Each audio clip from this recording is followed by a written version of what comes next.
Hola a todos, hoy vamos a hablar de la teoría hilemórfica.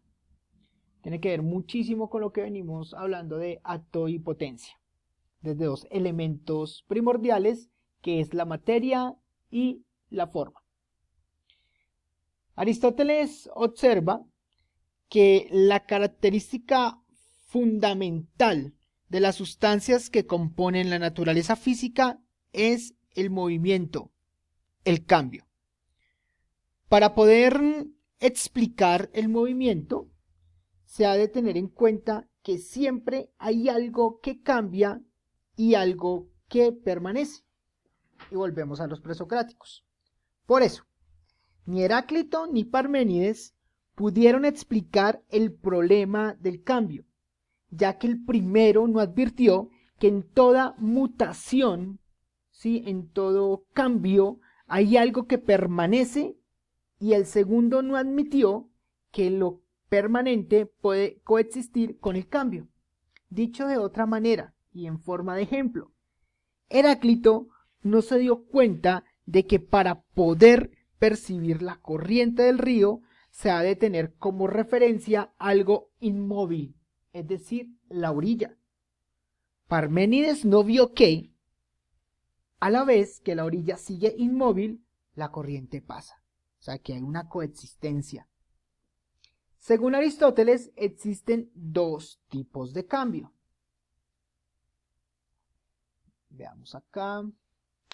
Está el cambio accidental y el cambio sustancial. Veamos el cambio accidental. El cambio accidental en el que cambian las cualidades accidentales de una sustancia, pero no la sustancia en sí. Entiéndase por sustancia la esencia de algo, de alguien, aquello que no te cambia. Llamémoslo de esa manera, está ahí, quietica, firme, fija. En el que cambian las cualidades accidentales de una sustancia, pero la sustancia no cambia en sí. Por ejemplo, cuando creces, te cortas el pelo o cambias de amigos, pero sigues siendo tú, pero con cualidades diferentes, pero sigue siendo tú. Dentro de este tipo se pueden distinguir tres cambios, que es el cambio cuantitativo, están los cambios cualitativos y los cambios letales. Los cambios cuantitativos, consistentes en un aumento o disminución de ese accidente, o los cambios cualitativos, consistentes en una alteración, o sea, lo que nos va dando la característica de ese cambio. Bueno, como por ejemplo aquí, pues cuando vamos creciendo. Y están los cambios letales, consistentes en un cambio de lugar, o sea, ese movimiento constante. Y está la otra parte, el cambio sustancial. La sustancia deja de ser lo que era y se transforma en otra sustancia diferente. Por ejemplo, cuando la leña se quema o un animal muere, la leña y el animal ¿sí? Dejan de ser lo que eran, o sea, dejan de existir, dejan de ser una sustancia para pasar a ser otra. Tenemos también por aquí que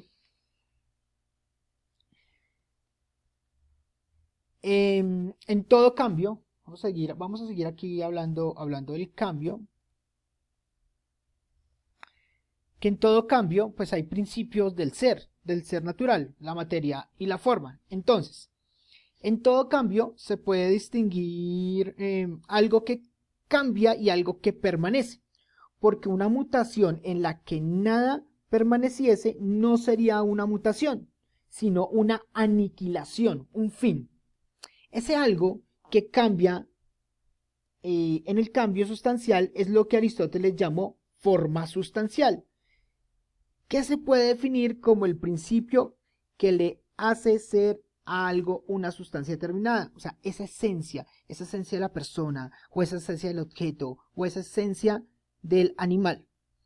Así, cuando hablamos que le hace ser alguna sustancia determinada, bueno, volvemos a lo de la esencia, así como cuando hablamos de la esencia del caballo, vamos aquí a hablar del caballo, en colación o en forma de ejemplo, En la esencia del caballo no nos referimos a lo que le hace ser veloz o hermoso o negro, sino a lo que le hace ser caballo y no otro animal.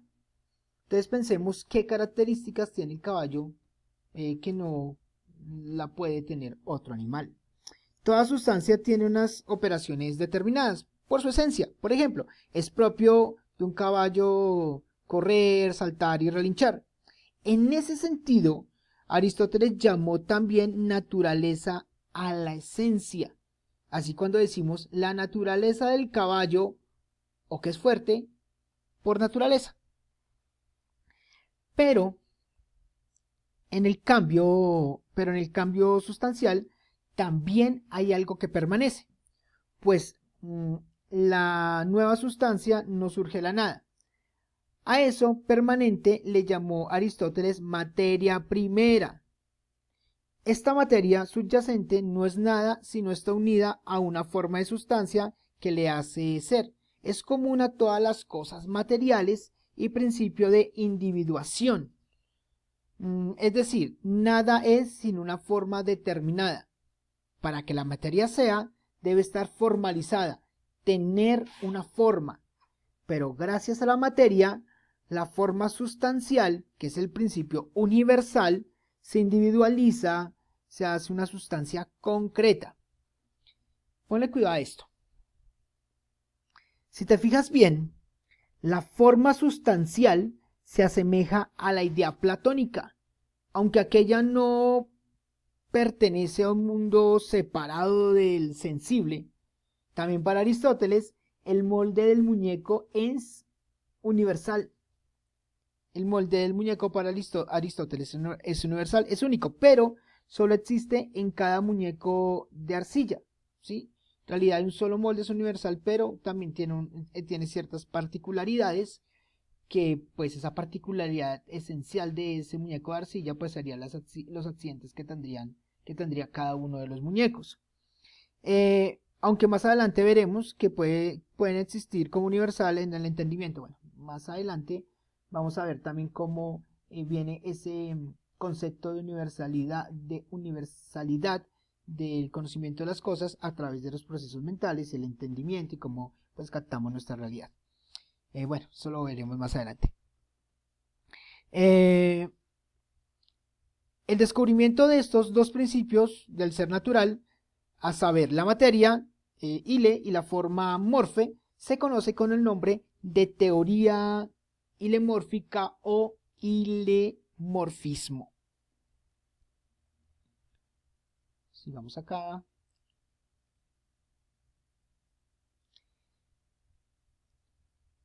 Aquí vamos a hacer una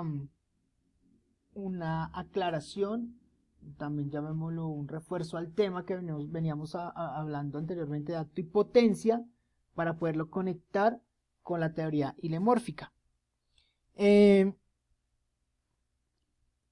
Si analizamos el cambio accidental, devolvámonos un poquito al cambio accidental, encontremos que lo que cambia son las cualidades accidentales y permanece inmutable la sustancia.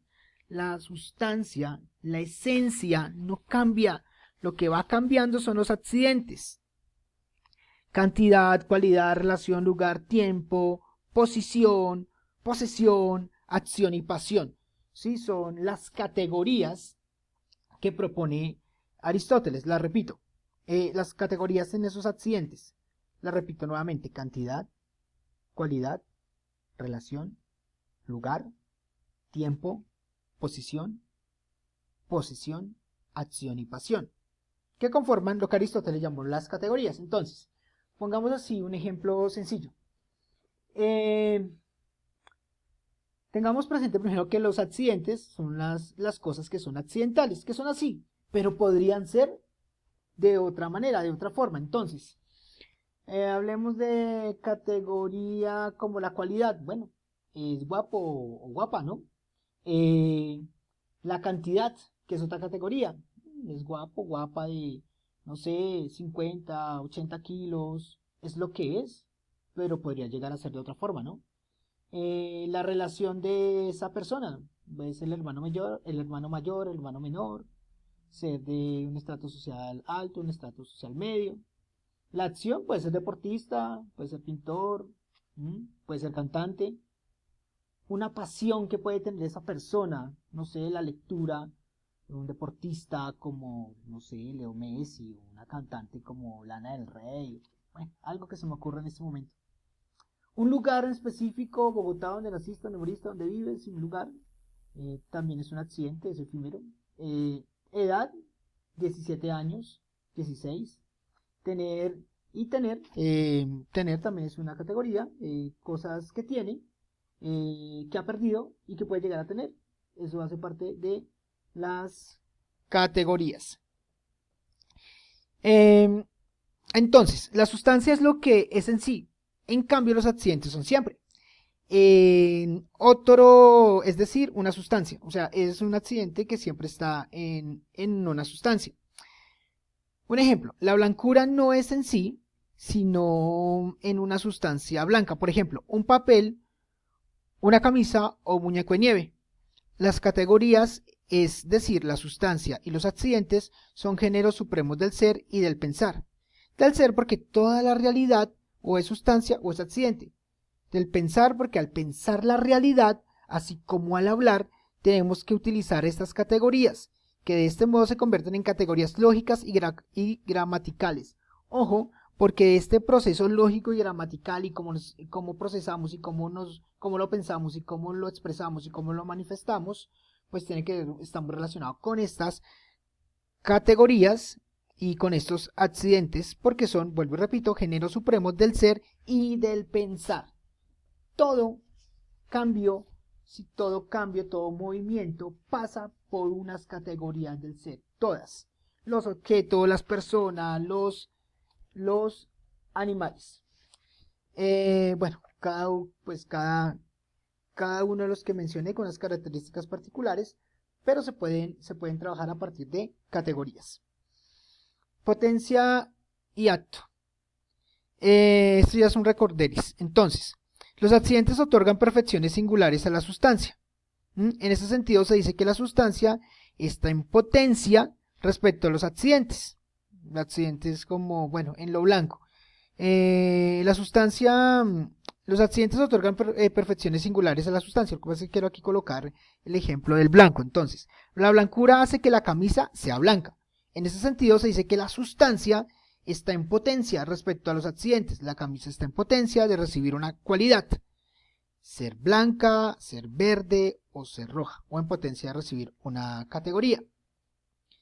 La sustancia hace ser a los accidentes. Ya hemos dicho que la blancura no existe si no se da un objeto blanco. Sin la sustancia, los accidentes no serían nada. Es decir, ella los actualiza. En ese sentido, los accidentes se encuentran en potencia respecto a la sustancia. Entonces, algo parecido ocurre, ya conectándolo, algo parecido ocurre con la materia y la forma. La primera es pura potencialidad, la segunda la actualiza. La forma da el ser a las cosas, hace que cada cosa sea de una determinada manera. Aristóteles advirtió que todo en el mundo físico está compuesto por potencia y acto. La potencia indica una cierta imperfección, o lo que es lo mismo, un ser en potencia es un ser perfectible, es decir, que tiene la capacidad de recibir un acto. El niño es músico en potencia. Significa que en su esencia cabe la posibilidad real de llegar a ser músico, pero la potencia no debe ser confundida con la mera posibilidad. Un burro, por ejemplo, no está en potencia de ser músico. El acto, en cambio, indica perfección, acabamiento. El músico es músico en acto, en cuanto tiene la perfección de la habilidad musical. Sin embargo, en el mundo físico no se da ni la pura potencialidad ni la actualidad pura. Todo ente está compuesto por potencia y acto. Todo ser material está continuamente actualizando sus potencialidades, es decir, está en movimiento, porque el movimiento no es otra cosa que el paso de la potencia al acto. Gracias al concepto de potencia, Aristóteles pudo superar tanto el movilismo de Heráclito como el inmovilismo de Parménides. La potencia no es el no ser absoluto, sino el no ser todavía. Un ejemplo, para hacer algo más claro. Si un escultor esculpe una escultura de mármol, el cambio que se produce no afecta al mármol en cuanto mármol, porque el mármol sigue estando en acto en la escultura, sino que afecta lo que en el mármol estaba en potencia. Lo que hace que el mármol se convierta en escultura es todo el potencial que se encontraba en el mármol y lógicamente en el escultor. Teniendo en cuenta esto, entonces Aristóteles definió el movimiento como el acto de un ente en potencia en cuanto está en potencia. El trozo de mármol se puede convertir, sí, o sea, hay un movimiento, se puede convertir en escultura en cuanto está en potencia. Si se agotase la potencia, estaría en acto y ya no se movería, ¿sí? Hay un punto pues donde se puede agotar la potencia y pues ya sigue siendo, pasa de ser acto a ser potencia, a ser acto. Ya cuando queda quietico ya no hay nada más que hacer, por decirlo de alguna manera, ya no se mueve. Pero pues por lo general, ya hasta donde se puede entender cómo es el dinamismo de la materia y la forma, hasta donde se puede entender el concepto, pues constantemente se puede llegar a una potencia a través de un acto. Puede ser cíclico. En todo cambio hay un sujeto que sufre una mutación, o sea, un cambio. Ese sujeto es el que gana o pierde ciertas determinaciones. En todo cambio hay una forma que se adquiere. Una vez que se ha adquirido la forma, el movimiento cesa, para, ¿sí? Es un punto de llegada. En todo cambio, por último, en el punto de partida es una privación de forma. No es la pura nada, sino la carencia de una perfección que el sujeto puede tener. Entonces, el cambio, llegando a un punto de partida, o el punto de partida no es la privación de algo, simplemente es la carencia de una perfección que está por ser, ¿cierto? Puede ser que una persona en este momento pues quiera ser futbolista, no lo ha logrado. No quiere decir que hay una privación de ese potencial de la persona. No hay una privación de ese potencial, simplemente que es una carencia a una perfección de lo que puede llegar a ser. O sea, en este caso, un futbolista. Por ejemplo, Juan, sujeto del cambio. Si vamos a colocar aquí a Juan como un ejemplo de sujeto de cambio. Parte de una privación, no sabe conducir, pero se apunta a una escuela, se inscribe a una escuela ¿de qué? De automovilismo y aprende. Adquiere una forma, ser conductor, que antes no tenía. Carecía de esa perfección, de eso que no sabía hacer, pero eso no impedía que no fuera a ser un conductor certificado. Es decir, todo lo que se mueve por otro que está en acto. Este principio da origen a la prueba física y la demostración de Dios. Bueno, eso ya es el motor primero de las cosas, ¿no? Todo se mueve, todo llega a ser en acto por algo que lo mueve, que también es en acto y empuja a ese acto a ser potencia. No sé si recuerdan, en algún momento hablábamos de el ejemplo de la bola de béisbol. La bola de béisbol, pues para que se mueva, tiene que ser bateada, y a la vez ese bate o ese movimiento de ese bate, pues lo da un jugador. Entonces, ese movimiento tiene que ser causado por otro. Pero si nos devolvemos a analizar desde el origen del movimiento, pues vemos que hay un motor único y primero, que en este caso sería Dios. Aplicando ese principio nos vemos obligados pues a llegar a un primer motor, o sea, a Dios, ese motor inmóvil, pues no cabe pensar una serie infinita de motores. En consecuencia, este primer motor es acto puro, sin mezcla alguna de potencialidad. ese primer motor es donde viene el resto de motores, ¿sí? Es inmóvil, es infinito, sin mezcla alguna de potencialidad, porque es potencia pura, que Aristóteles identificó con la divinidad, con ese Dios, con ese ser divino de crear todas las potencias, todos los actos y todos los movimientos que existen en la naturaleza. Es inmutable. Bueno, hasta acá viene la explicación de teoría hilemórfica.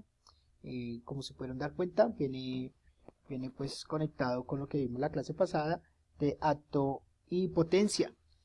Y ya para concluir, pues esta teoría hilemórfica, queridos estudiantes, nos enseña que toda la realidad natural está compuesta por materia y forma, y que todo cambio implica un paso de la potencia al acto. No todo lo que cambia deja de ser. En cada transformación hay algo que permanece y algo que se actualiza. Así Aristóteles nos ofrece una visión profunda del cambio, no como destrucción, sino como realización de posibilidades. Jóvenes, todo lo que aprendamos en filosofía, aplíquenlo a su vida. Ese es el éxito maravilloso y de aplicación de esta asignatura. Y hablando de aplicación, vamos a hablar de aplicaciones prácticas de este tema. También hay que pensarlo de esa manera. Podemos aplicar esta teoría en nuestra vida diaria al entender que el cambio personal no significa perder nuestra esencia, sino dar forma a lo que ya somos en potencia, ya sea en nuestro crecimiento emocional, profesional, académico. Estamos constantemente pasando de lo que podemos ser a lo que realmente somos. Somos cambio, somos movimiento. Reconocer esto nos permite aceptar los procesos de cambio con más conciencia, paciencia y propósito. Si escuchaste esta explicación porque quieres aprender, porque quieres aplicarlo a tu vida, pues estás en constante movimiento, estás en potencia de querer una transformación, de querer cambiar de ese tema al que ignorabas, al que ya conoces y al que quieres aplicar, al que quieres aplicar a tu vida. Eso es potencia. Hasta aquí los dejo, un abrazo para todos, nos veremos en el próximo tema. Chao, chao.